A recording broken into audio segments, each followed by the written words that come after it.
साथ संगत जी, प्रेम से कहना धन निरंकार जी। एक नई साखी के साथ स्वागत है आप सभी का आपके ही अपने चैनल पर। आज की साखी का विषय है अंतिम दर्शन। चलिए सुनते हैं आज की ये साखी। साथ संगत जी, चारों ओर विशाली गंध फैली हुई थी।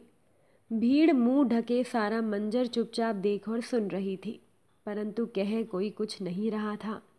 बस एक दूसरे को शांत नज़रों से देखे जा रहा था। नगर पालिका की मुर्दा गाड़ी शर्मा जी के दरवाजे पर आकर लगी थी। किसी ने शर्मा जी की पत्नी के मरने की खबर नगर पालिका को कर रखी थी शायद, लेकिन शर्मा जी थे जो मान ही नहीं रहे थे, और ना ही स्ट्रेचर बॉय को वो अंदर कमरे में जाने दे रहे थे जहां पर उनकी पत्नी का पार्थिव शरीर पड़ा था। तो स्ट्रेचर बॉय शर्मा जी को कहने लगा, चलिए चाचा जी हटिए, कोई नहीं आने वाला, चाची को ले जाने दीजिए, मैं ज़्यादा देर तक नहीं रुकने वाला, वैसे भी आज बहुत काम है, लोड भी ज़्यादा है। तो स्ट्रेचर बॉय बार बार अपनी घड़ी देख रहा था और यही कहे जा रहा था। शर्मा जी कह रहे थे, नहीं नहीं ज़रा रुको भाई, वो आता ही होगा। अरे विदेश से आ रहा है तो आने में थोड़ा समय तो लगेगा ही। उसके रूखे व्यवहार के बावजूद शर्मा जी विनम्रतापूर्वक स्ट्रेचर बॉय से विनती कर रहे थे, थोड़ी देर और रुक जाओ, साथ में बेटी और बच्चे भी हैं, कम से कम उन्हें अपनी माँ के अंतिम दर्शन तो कर लेने दो, आखिर तुम भी तो किसी के बेटे हो ना। ये कहकर शर्मा जी व्याकुल नज़रों से दरवाजे की ओर देखने लगे। वो बार बार दरवाजे की तरफ दौड़कर जाते और लौटकर भीतर कमरे में पड़ी अपनी मृत पत्नी के पार्थिव शरीर से लपट कर रोने लगते। देखो अभी तक नहीं आए सब, तुम्हें बहुत विश्वास था ना कि कुछ भी हो जाए तुम्हारी बेटी तुम्हें नहीं छोड़ सकती, एक ना एक दिन तो मेरे पास आएगी ही। आखिर कब तक अपनी माँ से दूर रहेगी। बेटी को पढ़ाने लिखाने के लिए तुमने तो अपने सारे गहने तक बेच दिए, पर देखो तुम्हारे जीते जी तो नहीं आई वो, तुम्हारे मरने की खबर सुनकर भी लगता नहीं कि वो आएगी। वो अपने बेटे और बेटी का विगत 2 दिन से इंतज़ार कर रहे थे, लेकिन अभी तक वो दोनों आए नहीं थे। शर्मा जी ने बेटे बेटी को जब से खबर किया था कि उनकी माँ अब इस दुनिया में नहीं रही, उस खबर के बाद से ना तो उनके बेटे का फ़ोन लग रहा था ना ही उनकी बेटी का। दोनों के नंबर लगातार बंद थे। हालांकि माँ के मरने की खबर सुनकर बेटे आनंद ने कहा था कि वो टिकट लेकर आज शाम ही निकलता है, कल सुबह तक आ जाएगा, बहू और रास्ते में दीदी भी साथ होंगी। लेकिन अभी तक नहीं आया था, 3 दिन हो गए थे, अब तक तो आ जाना चाहिए था उसे और छोटी को। आखिर कब तक पत्नी के पार्थिव शरीर को वो इस तरह से रोके रखते। उनकी आत्मा बच्चों को सोच तड़प रही थी। जिन हाथों ने उंगली पकड़कर उन्हें चलना सिखाया, जिन कंधों ने बचपन में सहारा दिया, आज वही माँ बाप बेटा बेटी के लिए जी का जंजाल बन गए थे। एक बार मुड़कर ताकना तक गवारा नहीं समझ रहे थे दोनों। जिन हाथों को बुढ़ापे में अपने थर्राते पिता के हाथों को थाम कर उनका सहारा बनना था, आज वही बेटा उन्हें बुढ़ापे में मरता छोड़कर विदेश बैठा था। और बेटी की तो क्या कहें। कहा जाता है कि एक माँ बाप को सहारे के लिए बेटियां वरदान होती हैं। एक ही कोख से जन्म लेने वाले 2 औलादों में बेटा माँ बाप को ठुकरा सकता है, लेकिन बेटियां अपने माँ बाप का बुरा कभी नहीं चाहती। लेकिन आज बेटे को छोड़ उनकी बेटी भी उनकी परवरिश को गलत साबित कर रही थी। शर्मा जी पत्नी का सर गोद में लिए रोए जा रहे थे, साथ ही साथ मरी पत्नी से बात कर रहे थे। उनके मुरझाए चेहरे पर चिंता और वेदना की लकीरें कोने कोने में पसरी थी। कहने लगे, अच्छा हुआ तुम मुझसे पहले मर गई। मैं तो यही सोचकर हलकान और परेशान रहता था कि मेरे बाद तुम्हारा क्या होगा। मैं हरदम सोचता था कि कहीं मैं पहले मर गया तो तुम्हारा ध्यान कौन रखेगा। अब कम से कम तुम्हारी चिंता तो नहीं रहेगी मुझे। फिर मेरा क्या है, मैं तो यूं भी जिंदा होकर भी लाश ही हूँ, और मुझे लाश बनाया है तुम्हारी अंधी ममता ने, तुम्हारे निश्चल और निस्वार्थ प्रेम ने, जिसका आज किश्त मैं भर रहा हूँ। कहकर उन्होंने पत्नी को सीने लगाया और वो रोने लगे। तभी स्ट्रेचर बॉय की आवाज़ ने उनका ध्यान भंग किया।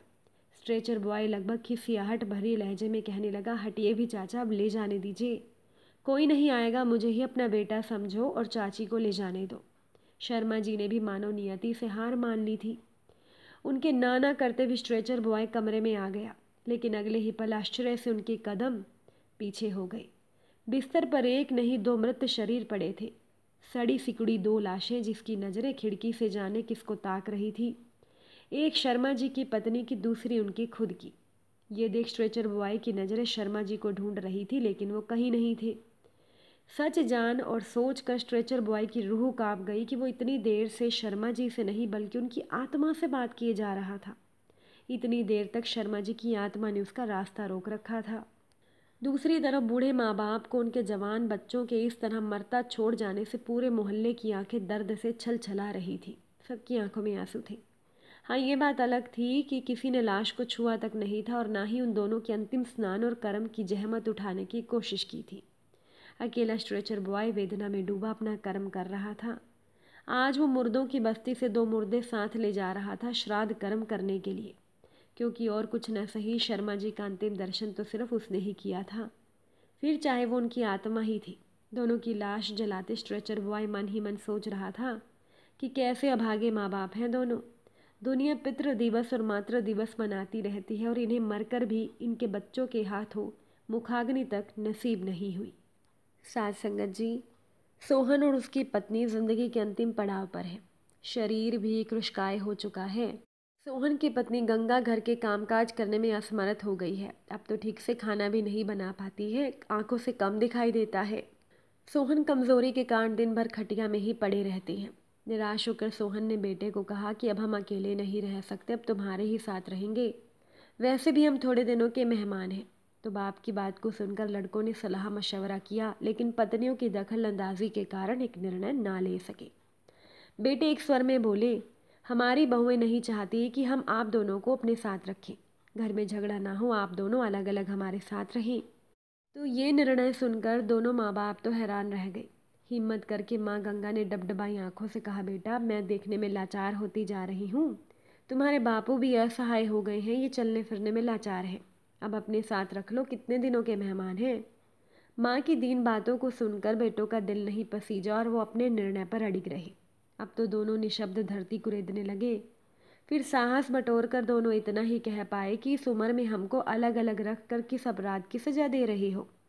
हम लोगों ने तो तुम सब भाई बहनों को एक साथ रखा था और पाला पोसा है। जिंदगी के ढलते दिन है, हम सुकून से तुम्हारे साथ रहना चाहती है, वो भी तुमको मंजूर नहीं है। ये कहकर दोनों माँ बाप कर रह गए। बेटों ने इतना सुनने के बाद भी कुछ नहीं कहा, उनका दिल नहीं पसीजा। तो गंगा अंधी आंखों से लाठी टेकती हुई रोटी बनाने चली गई और सोहन गंगा की मदद कर रहा है, क्योंकि दोनों अभी भी भूखे हैं। साथ संगत जी, माँ बाप मिलकर अपनी कितनी ही औलादों को एक साथ रख कर पाल लेते हैं, लेकिन वही औलाद बड़े होने के बाद माँ बाप को एक साथ रख कर भी उनकी सेवा नहीं करना चाहती। देखिए आजकल कैसा ज़माना आ गया है। अगर आज की इस साखी ने आपके दिल को छुआ हो तो वीडियो को लाइक शेयर ज़रूर कर दीजिएगा। आप सभी से फिर मुलाकात होगी नई साखी और नए विचारों के साथ। साथ संगत जी, प्यार से कहना।